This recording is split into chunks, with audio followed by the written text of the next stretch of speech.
një sistem që nuk e duan. Sepse nuk kanë tjetër.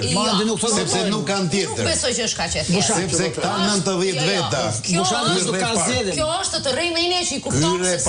Kyre part, prej 35 të deputetëve në Shqipëri që kontrollohet nga 2 individ të vetëm, do të prodhoj po të njëjtin ligj, po të njëjtin cikël për të mbetur në të njëjtin batak. Nuk është kaq e thjeshtë. Unë besoj që edhe më e thjeshtë se kaq është me këtë fjali është. Merre si aksion me ta kuptosh. Selenci edhe thot këtu s'ka votime, thot? Tani ka 2 mënyra. Ka votime? Nuk zgjedhim, është kaq e thjeshtë kjo gjë. Ka 2 mënyra që t'interpretojmë atë dokument që për cilin jemi mbledhur. Dole, për cilin jemi mbledhur. Ose ta relativizojmë, të shkojmë 30 vjet mbrapa ose ka përse 20 vjet para, ose të mundohemi të vëmë pikat mbi. Po ta relativizosh, thua, këtu mezi funksionon demokracia, se jemi populli pa përgatitur. Ne gjithmonë to 30 vjet demokraci të keqe kemi bërë. Por kemi bëri demokraci të keqe, ashtu thuaj atëherë, 2 njerëz, Nano dhe Berisha. Por këta Nano Berisha me gjithë mëkatet e tyre kanë provuar gjatë tyre 30 vjetëve që janë njerëz që lejnë pushtetin me zgjedhje. E kupton? Do me thënë, sot kur e shohim brenda kësaj demokracisë keqe që prodhojmë, jemi më mirë apo më keq? Pra, ne kemi kaluar nga një demokracie keqe në një regjim pothuajse diktatorial. Ky është hapi mbrapa që kemi bërë dhe këtu nuk ka nevojë për bërë shumë teori.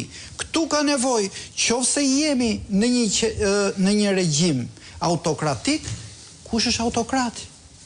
Se regjimi autokratik është një regjim i njeriut. Do me thënë, Shqipëria ka pas një aksident 92-97 që Berisha u përpoq të vërë një regjim autokratik. Ajo demokracia e çal shqiptare e përmbysi, e rrëzoi. Sot me sa duket ka dal një më mjeshtër se Berisha dhe prandaj ne jemi kështu siç jemi. Ne nuk jemi siç jemi se është kjo klasë politike. Jo, jo. Në asnjë nuk fajsohet në kilin e Pinochetit opozita e dobët e pasardhësve të Allendes. Fajsohet Pinocheti. Atje ku vendoset regjim personal, të gjithë fajet i ka ai që vendos regjimin personal. Shikoni se ishte lajmi ditës sot, pra. Na ka rënë zëri një pjesë nga ne duke kritikuar Erion Veliaj. Erion Veliaj, ngjarjet e fundit po tregojnë që ishte një krim që shtypet kështu, një limon i shtrydhur. Pse? Sepse edhe Erion Veliaj vet, ndihmësi i pasardhësve e tjerë, ishte një mekanizëm i pavlerë i një pushteti të një njeriu të vetëm, që kur do të mban, kur do të shtyp. Tani mos shohim këtë dhe ta relativizojmë problemin, mua më duket profesionalisht e pandershëm. Ka shumë mënyra si mund ta... Unë besoj që të gjithë jemi dakord me këndvështrimin e njëri tjetrit. Të kjo e Veliaj se i thonë shumë... Unë jam dakord me këtë që do të Bushati. Unë nisë për pasardhës dhe përndoj para ardhës. Shkoj para Ramës, ku do shkoj edhe këtë tjetri, po. Varet ku do ta shohësh zgjidhjen dhe... Do me thënë, jo një sekond. Çfarë konsideron Bushati profesionalizëm në të parit e panoramës. Edhe, domethënë, janë gjithmonë të dy anët e medaljes. Domethënë, nuk janë gjërat kaq të thjeshta. O e bardhë o e zezë, o janë pro teje o janë kundër teje. Mund të jemi gjithë dakord, por kemi një këndvështrim tjetër që na, domethënë, prandaj jemi edhe në emision, se kemi këndvështrim ndryshëm. Dhe është absolutisht kjo që do të Bushati, po nga ana tjetër, edhe kjo ngritja e Ramës si njeriu e pamposhtur, edhe të paprekshëm, këtë gogolin që erdhi, i bën mirë këtyre njerëzve që do zgjedhin mbas sa vitesh? Apo ja ushton më shumë frikën edhe presionin? Domethënë, siç pun kemi ne. Ne s'konkurrojmë. Jo, ne nuk themi të vërtetën. Jo, patjetër. Nuk ka të vërtetë absolute, ne themi të vërtetën që mendojmë ne, sipas nesh. Po ne nuk i dimë efektet që shkaktojnë. Jo, tek njerëz, efektet që shkaktojmë ne tek njerëzit. Ti di diçka dhe nuk e thua se ka se trembë njerëzit. Këto nuk janë gjëra që demokracia nuk është gjë që zgjidhet në tryeza televizive. Ne maksimumi mund të rrafim mendimet tona. Këto janë gjëra shumë më serioze se sa kaq. Dhe unë mendoj që ka që ky na ka thënë për traf mendimet. Nëse na ke slipur ta zgjedhur ne shkojmë kryejmë partiu me Jonida. Edhe unë dija që ne jemi këtu për të rrahur mendime dhe unë po shoh mendimin tim. Po shpreh mendimin tim që s'është domosdoshmërisht kundër me tëndin. Jo. A pra. Unë mendoj që ne jemi shumë dakord me mendimin. Që gjëja në fazën në të cilën ne jemi. Mendova që kemi ardhur për të rrahur mendime, jo për të gjetur zgjidhje. Pra, edhe jo për të bërë analizë mbas fjalisë së çdo njërit. Të paktën kemi mundësi ta shohim plotësisht dhe të mundohemi ta kuptojmë plotësisht çfarë mendon tjetri. Në pikën ku jemi, unë personalisht mendoj që të dalim dhe të ularasim dhe të qajmë, nuk bëjmë asnjë gjë të re. Është kaq serioze situata, ka kaluar kaq shumë kohë sa dikush duhet mendoj seriozisht për zgjidhjet. Kaq është ajo që dua unë. Dhe jam shumë dakord me panoramën tënde. Po dua të shkoj pak për tej. Jo, ti bëre panoramën tënde patyshim. Duke shkuar për tej. S'ke pse kundërshton patjetër. Jo, s'po të kundërshtoj, po du të kuptoj. Domethënë kur thua shkojmë. Mendoj që jam shumë e qartë. Kur thua shkojmë për tej. Ç'a kupton? Pra ç'a duhet bëjmë ne për tej? Në kuptime. Për tej në kuptime. Në kuptime ku? Në kuptime ku në të gjithën. Pse këta njerëz votojnë kështu? Jo, se kjo është analizë psikologjike, faktologjike, të duket e parëndësishme ty kjo, apo të duket akademike si çimi që nuk ka vlerë? Shumë e rëndësishme. Domethënë është më e vlefshme kjo e tha Lenci apo e tha? Shumë e rëndësishme, po çështja është që ne nga që s'bëjmë atë, mendojmë që i dim të gjitha. Jo, ne s'dim asgjë. Dikush do ta bëjë atë. Po unë po them që to që thot departamenti i shtetit janë vërteta. Po pse po e diskutojmë ne? Zgjedhjet në Shqipëri a viden? Të diskutueshme, pjesërisht po. Ka raporte? Ndoshta po, ndoshta jo. Po ka raporte që thonë që këtu ka probleme me këtë, me këtë.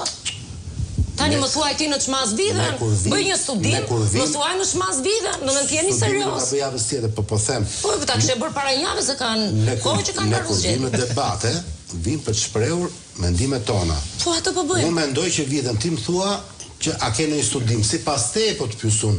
Vidhen zgjedhjet në Shqipëri apo nuk vidhen? Për egon ton. A ju vlen këtyre njerëzve apo ju duhet diçka më tepër se sa këtyre njerëzve që votojnë edhe që kanë përgjegjësinë? Mirë, nëse ty të ka thirrë si administratorët njerëzve, unë mendova që edhe nëse domethënë edhe unë po dorëzohem nëse ty të ka thirrë, domethënë që po them mendimin tim, për mua zgjedhjet ego personale të kundërshtojnë njëri tjetrin dhe në fund të mos merret vesh asnjë gjë. Sipas Jonidës, zgjedhjet në Shqipëri vidhen? Nuk kam këtu për të përgjigjur pyetjeve. Për shprehu pikpamjen, për më rrejtë. Unë pikpamjen ti me shpreha. Që ti nuk do ta kuptosh. Ndoshta jo. Unë nuk jam këtu për të përgjigjur pyetjeve të tua. Ti më thuaj sa në çmas vidhen zgjedhjet. Dhe jemi dakord të dy. Nuk jam dot përgjigje që të kënaqin retorikën tënde. Jo, s'kam retorikën. Dhe s'kam për detyrim, sepse sigurisht do bëj gabim po ti përgjigjem asaj pyetje. Do bëj gabim për ata që na dëgjojnë se do t'ju jap asnjë gjë të re, përveç se t'ju them fitoj Shkullaku apo fitoj Jonida te ky debat. Jo, mos e ka përfitim, domethënë, nëse nisesh nga interesi publik, pra ne si gazetar ç'a jemi.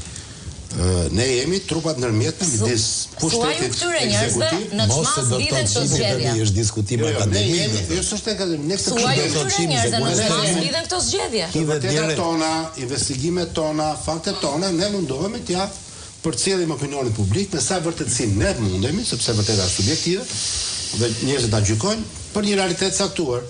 Qofse unë them që Shqipëri nuk ka demokraci, por ka një regjim hibrid.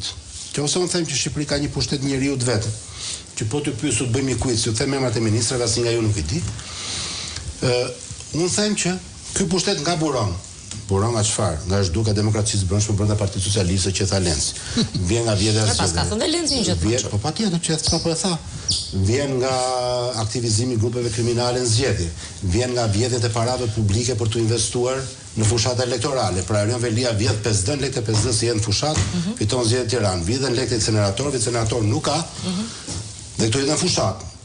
Dhe mund dalë dikush dhe unë pranoj debat që thotë shiko. Kjo nuk është e vërtetë, sepse këto lek dhe këto incenerator ja ku janë. Këto po e bëjnë Shqipërinë më të pastër. Shqiptarët votojnë se besojnë ke një alternativ që vërtet po funksionon. Po qofse dikush vjen në debat dhe më thotë, shpun kam unë, se që ndodh me faktet, sepse unë mendoj që çdo gjë që them unë ndikon ke njerëzit dhe ne duhet i mësojmë ta njerëzit se si të orientojnë. Unë nuk bëj dot debat, ky është çështja dhe qofse jemi këtu debat për hatër të debatit. Jo, s'po bëj, qofse un kam një raport. Jepi përgjigje. Qofse kam një raport të një shteti. Një sekond. Që deri dje quhet shumë i fuqishëm, që është edhe Bashkuar të Amerikës, i cili thotë korrupsioni, mafia, aparate drogës e bëjnë të pamundur Shqipëri të bëjë biznes. Dhe nëse kam dikë që këtë gjë e komenton dhe thotë që pavarësisht kësajt, shqiptarët duhet të jenë të qartë kur të votojnë, sepse e vërteta është relative. Ne duhet të bëjmë të kuptojnë njerëzit që diçka duhet të zgjedhë. Kjo që po bën ti s'është profesionale. Kjo që po bën ti s'është profesionale. Kriminal, ti beson mendimin tonë. I korruptuar, që pastron paratë e drogës. Yes, but si e zgjidhim? Shkon do pak më përtej apo aty të shtresa parë? A bim dakord me të parën? Po ne kemi rënë dakord me të parën që kur kemi ardhur dhe kemi lexuar. Kaq. Si kaq? Tu desh një orë të kuptoj që ishim gjithë dakord. Jo, se them dot është regjimi korruptuar nga vina zgjedhjet. Të thash gjë tjetër, domethënë prandaj them që kjo është kohë e hedhur dëm. Më the, që nuk e di a vina zgjedhjet në Shqipëri. Jo, unë të thash më thuaj në çmas vina zgjedhjet në Shqipëri. Po ti the nuk e di a vina. Një studim, të thash ka indicie dhe ka raporte që thonë ka shtrëmbërim të kësaj, përdorim të kësaj etj etj. Po që nuk vjen. Edhe 2 minuta. Mandit lutam. Bushat. Nuk është e bukur. Vjedhja asnjëherë s'është e bukur. Jo, nuk është e bukur kjo që bën ti. Jo aq e shumtuar sa vjedhja, po. Jo dhe në një kontrast të madh. Nëse ti kish ke drejt. Bushat. Ço them, dolën probleme. Urrë. Nuk e zgjidhje as. Ha? Jo, unë kam një zgjidhje minimale që s'do kënaqte askënd.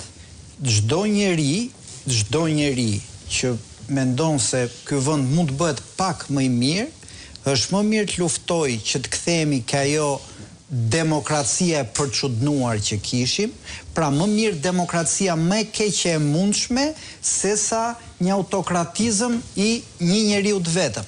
Pra, pa i hyrë këtyre debat